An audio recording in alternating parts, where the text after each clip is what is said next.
حضرت نوح علیہ السلام جنہوں نے 950 سال تک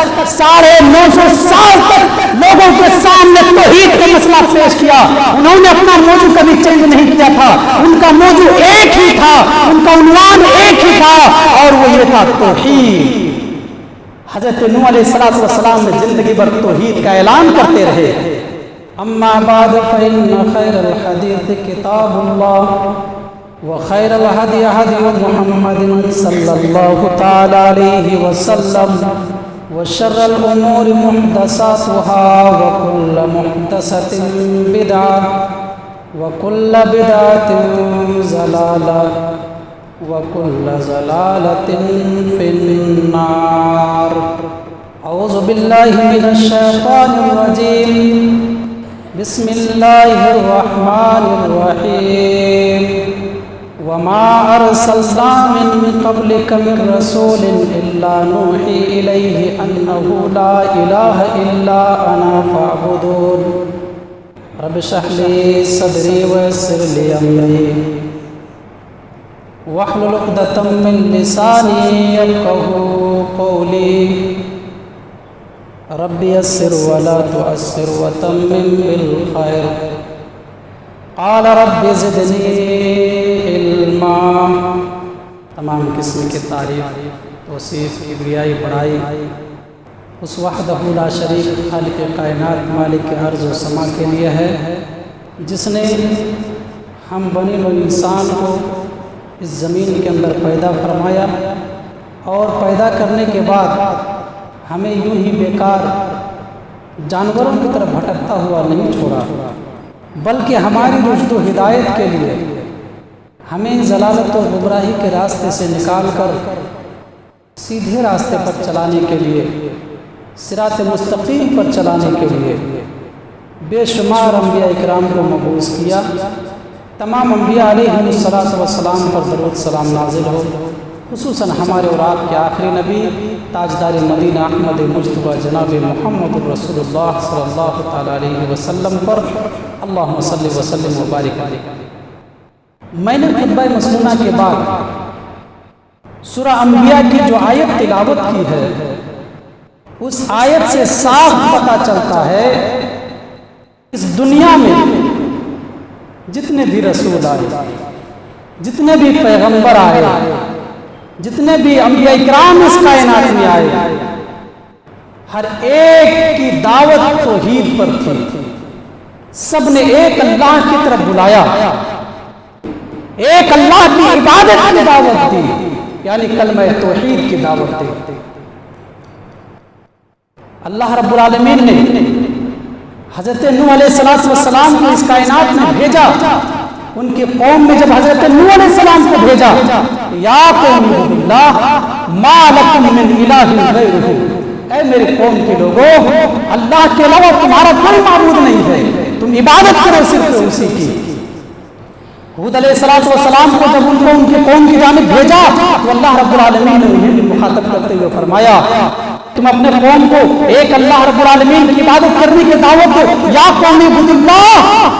حضرت حود علیہ السلام نے قوم کے سامنے کھڑے ہو کر اعلان کیا، یا قوم اعبدوا اللہ ما لکم من الہ غیرہ، اللہ کے علاوہ تمہارا کوئی معبود نہیں ہے، عبادت تم اسی کی کرو۔ حضرت صالح علیہ السلام کو اللہ رب العالمین نے جب نبی بنا کر بھیجا تو انہوں نے اپنے قوم کو بھی انہی الفاظ سے مخاطب کرتے ہوئے فرمایا تھا، یا قوم اعبدوا اللہ ما لکم من الہ غیرہ، اللہ رب العالمین کے علاوہ تمہارا کوئی معبود نہیں ہے، تم عبادت کرو تو اسی کی عبادت کرو۔ حضرت یوسف علیہ السلام نے جیل خانے کے لوگوں کو دعوت دی تو ایک اللہ کی دعوت دی۔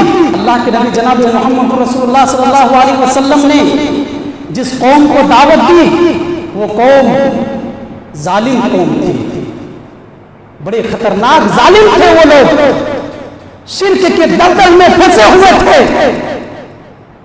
خانہ کعبہ پر 360 دیوی دیوتا رکھے ہوئے تھے، 360 مورتیاں رکھی ہوئی تھی، وہ ان کو حاجت روا سمجھتے تھے، مشکل کشا سمجھتے تھے،